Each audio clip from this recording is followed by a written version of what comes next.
All right, folks, so last week I made a video about Bank of America's silver price forecast for next year. So I figured now that JP Morgan also posted their thoughts on silver's price, I'd make a video about them as well. So this article came out 2 days ago titled Commodity Roundup. JP Morgan is structurally bullish on gold, silver, palladium extends gains. So it's looking like Bank of America and JP Morgan are both bullish. Now, this shouldn't be too surprising as all the world's central banks are buying record amounts of gold, and including silver. All the wealthiest, smartest, richest billionaires in the world are accumulating gold and silver. All the wealthiest, most powerful countries are buying record amounts of gold and silver this year, especially with India and China.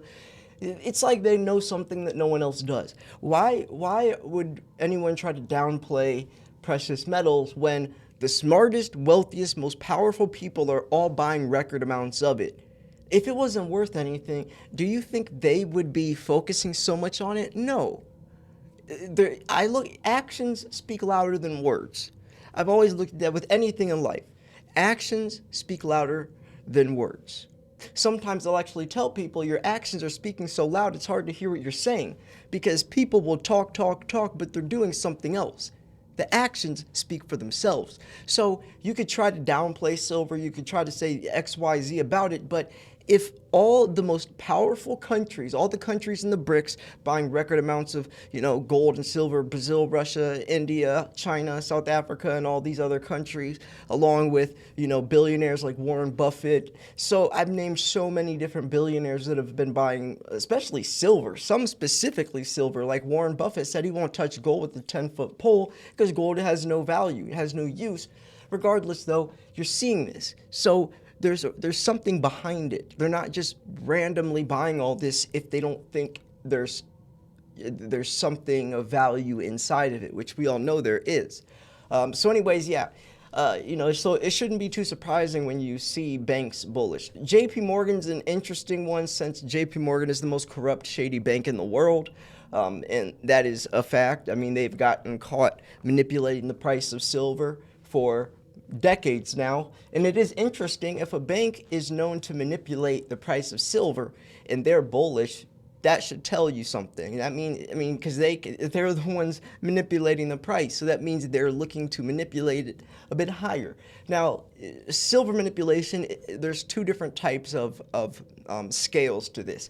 There is the spoofing, which is like placing a false buy or sell order, canceling the order before it goes through. But then there's a much bigger scheme, which is like the COMEX corruption of the paper silver contracts versus the physical silver. Now, ironically, JP Morgan's, top leaders are also heavily incorporated into the COMEX as well. So you can see how this is all just corrupt, shady, sinister doings behind the scene to the umpteenth degree. And rest in peace, Ted Butler, who passed away last week because he dedicated his entire life to exposing COMEX corruption and also mentioning how this will not be able to exist forever because of silver's fundamentals, the supply and demand fundamentals of its increasing demand and diminishing supply. So anyways, I just wanted to throw that in there. I know we haven't even jumped into the article yet, but, I thought that was pretty important to take note of before we jump into JP Morgan's thoughts on silver's price. So here we go. Gold prices ticked higher at the start of the week after dropping in the previous session, helped by a softer U.S. dollar as investors geared up for key inflation data this week, while oil prices, too, traded in the green. Now, and another thing real quick, if you want to see what silver is going to do, look at oil. Oil and silver are heavily correlated, and usually oil moves first. So palladium futures extends their gains after rising as much as 11% on Friday. Palladium, mainly used in the auto catalysts curbing harmful emissions, remains supported by tight supplies. So you have JP Morgan in the latest note said it remains structurally bullish on gold and silver and perceives a recent consolidation as a buying opportunity with the target of $2,600 an ounce for gold and $34 an ounce for silver, respectively, in 2025. Now, let me pause right here. This is a perfect time to grab silver while it's still cheap. And if you wanted to, by the way, you could email me, slayer@milesfranklin.com, or call me 330-485-6172. We have great prices right now. We have kilo bars for $1.79 over spot. We have buffalo rounds, $2.35 over spot, 10-ounce bars, $2.25. I mean, you cannot beat these types of prices, folks. You really can't. So, just taking advantage of right now with silver being down a little bit to 20 something dollars. Let's see what its real price is at this exact moment in time of recording this video. It's $28.79. So that's a small consolidation. It's a small correction. Take advantage of that, because since silver did just break past 12-year highs, it's a lot easier for it to go higher now, and it's a lot harder for it to go lower. Where before, if it would bounce up to 29, it would fall back down to 25, maybe 26, $25. But now it broke above $30 at 12-year high, so now it's harder for it to go back down to 26, 27. It's going to be staying around 28, 29, 30, and back up. So it's easier to go higher and harder for it to go lower, whereas before we broke past that $30 resistance, it was harder to go higher and easier to go lower. So we're seeing a situation start to unfold that we've never been in before. We've never been in this type of situation. So trying to compare and contrast historically, saying, okay, well, silver did this before in early February 2021. It's not the same type of situation. It's just simply not at all. Plus, all of the other given circumstances. I mean, on Friday, we have the FOMC meeting. Then we have in October the huge BRICS meeting. We have in November the election. So these might be the last days you can get silver for $28.79, because there's so many big events coming up that will affect the price of silver. So this might be the last time. Now, the JP Morgan does say $34 in 2025, which is so funny because silver could jump to $34 in a couple of days like it did last month, right? It jumped up to $33 in just a couple of days. So to think that by next year, silver couldn't do again what it did last month, which was jump from like $30 to $33 within a 3-4 day time frame is silly. Think how much is going to happen in the next year. Think about the BRICS meeting in October. Think about the election in November. Think about all of these different things. To think that it's just going to stay between $30 and $33 is silly. Now, if we break above $34, $35, $40 would be the next level for sure. Where it's just, there's too much room to run from that perspective. We're already setting higher bottoms. We're already building stability. So the next spark or fuse or flame that gets lit is going to be much more bullish. Then there should be a correction, but it will continue to gradually go upwards. Now, I'm not a financial advisor. I'm just giving my thoughts and my opinions from what I've seen and what I think. But, do your own research, make it, form your own thoughts yourself. That's just what I'm thinking right now. But it's ironic because, forecasts you have to be very careful of. I do genuinely think JP Morgan's much more bullish on silver than just $34 in 2025. They are trying to mislead the investor, and like Andy Schechtman always says, price is the greatest tool of misdirection. Why would they want us grabbing up all the gold and silver while it's still cheap when they could? If you can trick people into thinking that precious metals have no value and is not going to do much, well, that's a perfect opportunity for you to get it while it's cheaper. And that's also what you're seeing all the East doing. That's why you're seeing the transfer of metals go from the West to the East. Shanghai silver prices are now several dollars above COMEX. Why? Why are the prices from West to East starting to separate? We're seeing a gap. What's the true price of silver then if there's two different prices, substantially different prices on two different exchange on two different sides of the world? We are seeing this happen, and it's going to continue to get worse, especially looking at a bank like JP Morgan, which also controls the COMEX and the SLV. And that's a lot of where the manipulation lies, along with spoofing. Not just spoofing, but also the COMEX corruption type of spoofing with all these fake paper contracts flooded around, making, you could make paper contracts out of thin air, but you can't do that with physical silver.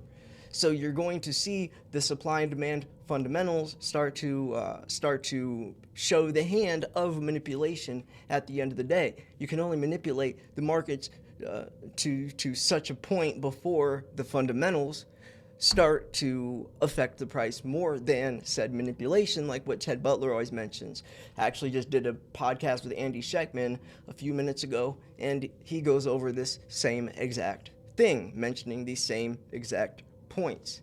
So even if, let's play devil's advocate. Even if it only was $34 in 2025, that ultimately means two things.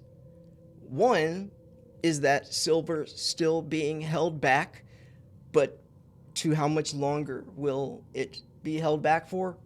It can't be too much longer. I mean, I'm not a psychic. I don't have a crystal ball, but I can't imagine after the November election, whoever wins, whether it's candidate A or B or C, the world's going to be substantially different, and there's going to be a lot of aftermath, a lot of polarizing figures, a lot of political events, geopolitical events, and not just talking about in terms of like nation to nation. I mean, from even the civil perspective, since there's so many people that are for or against Trump, and are left or are right, and I just don't see a situation where silver could just sit at $34, where it was already almost $34 just last month. We're given all of these other circumstances we know are quickly approaching, is going to just keep it there. Maybe they mean the average price could be, meaning could go higher, like to 30, maybe 37, but also maybe a little lower. I don't know. But like I said, forecasts don't mean much. I do think that they're misleading people with these numbers, but I'm also not saying that silver should hit $50 next year either. I definitely think that we should see triple-digit silver by the year 2026. Anything before that is too soon. It needs to gradually get there so prices can stabilize, so they can stay up at those higher levels and not just shoot up to 50 and then skyrocket right back down like it did in 1980 and 2011. Circumstances are much different in today's times than the previous $250 marks. Anyways, I mean, we're living in very different times now. The recent pullback in commodities is just that, a pullback, and we continue to see a 10% appreciation in the broader BCOM commodities index by year end, JP Morgan further said. So, that's where they're at. They're saying that they are bullish on silver. I don't know if $35 you could necessarily say is bullish. Bank of America, if you guys want to go check out what they said, go check out my video I posted a couple days ago. Bank of America also threw their price, but they're also saying $3,000 gold. Bank of America was. So let's just do 3,000 divided by, let's say, like 42. That's $71 silver if we're going off of the quote-unquote natural ratio. But let's go 3,000 divided by 16. That's $187, which has been the natural gold to silver ratio for thousands of years. Actually, it comes out of the Earth's crust 7-1. So let's do 3,000 divided by 7, and that's $428. So even if these ratios start to naturalize or normalize or go back to historic levels or historic lows, that would push silver much higher, which we actually could see start happening, since silver eventually is going to have to take on a life of its own. It eventually is going to have to, since silver is used for completely different reasons. Why is the gold to silver ratio so correlated? Why is silver's price so directly correlated with gold when they're used for two completely different things? It just doesn't make sense. We're going to start seeing silver do what it does regardless of gold's price, or regardless of what stock markets are doing, even regardless of what the dollar index is doing. And even to push my point further, you either think that the dollar is going to survive and move on and strengthen, or silver will. We all know the dollar is inevitably going to collapse. And once that happens, silver will rise. There's a direct negative correlation. So when the dollar falls, silver rises. We know the dollar is inevitably going to collapse entirely. What does that mean for silver? It's going to go up. And that's almost a guarantee. That is a guarantee. The dollar's already lost 98% of its purchasing power.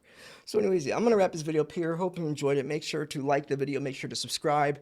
And remember, folks, go check out my other videos. I just posted an interview with Andy, our 32nd episode. I will be posting it later today, so stay on the lookout for that as well. Thanks for tuning in. This was Silver Slayer. I will see you guys later today for the Silver Stacking Podcast. Peace.